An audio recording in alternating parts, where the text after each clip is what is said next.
nemāci man dzīvot, mēs sakām. Citreiz mēs domājam, kā jādzīvo?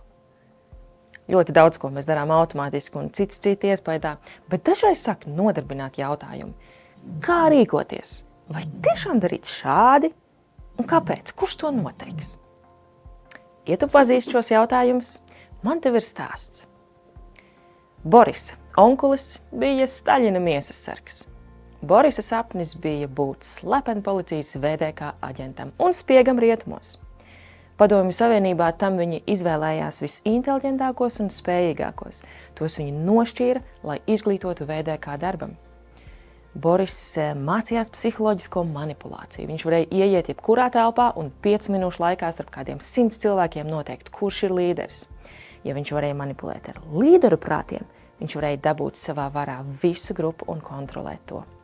Viņš mācījās karatē, zināja, kur sist un kā sist, acu mirklīgi. Viņš mācījās par nažiem, šaujamieročiem un spridzekļiem, un dzīves plāns bija būt spiegam Itālijā, krievu biznesmenim, kurš spiego savai valdībai.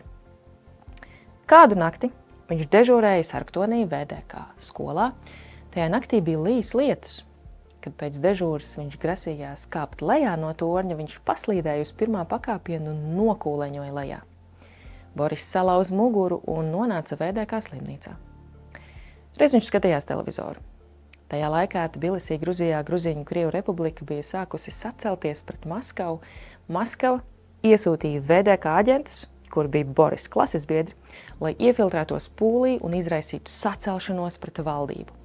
Tā Krievijai nebija jāsūta karotāji, viņi varēja izraisīt revolūciju no iekšienes. Tāda bija VDK funkcija. Boris ar savu salauzto muguru skatījās uz pūļiem Krievu ziņās, viņš redzēja savus klases biedrus izraisām sacelšanos, un viņš jautāja pats sev, vai šādi tu gribi pavadīt savu dzīvi? Krāpjoties, melojot, mānot, vai šādi tu gribi pavadīt visu savu dzīvi? Un viņš gulēja savā gultā domādams, šī nav dzīve, kādu es vēlos. Dienu no dienas viņa arvien vairāk nodarbināja jautājums, kāda ir dzīves jēga, ko vēl vērtīgu es varētu darīt ar savu dzīvi, neskaitot Padomju Savienības celšanu. Neskaitām jaunieši atdeva savu dzīvi, lai būvētu Padomju Savienību, jo viņi ticēja šai ideoloģijai. Boris gulēja gultā un domāja par kādu vīru vārdā Jēzus. Viņš bija dzirdējis šo vārdu vienu reizi savā dzīvē, un tas bija palicis viņam prātā. Un šis Jēzus bija runājis kādas pamācības kalnā sanākušam pūlim.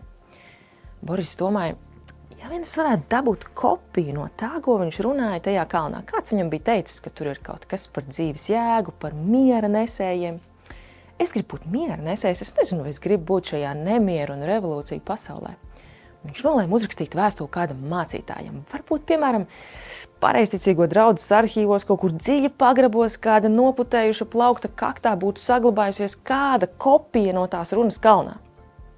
Es jums pateikšu noslēpumu, ko Boris vēl nezināja. Kopijas no šīs intriģējošās uzrunas par to, kā ir vērts dzīvot, ir atrodams vēl šobaldien. Patiesībā šo kopiju 2025. gadā ir vismaz 10 miljārdi.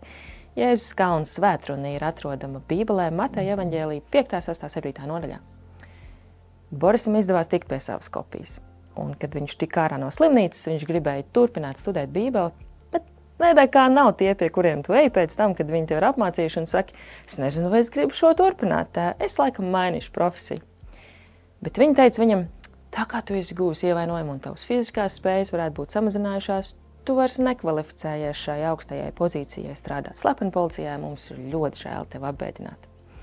Boris nevarēja būt vēl laimīgāks.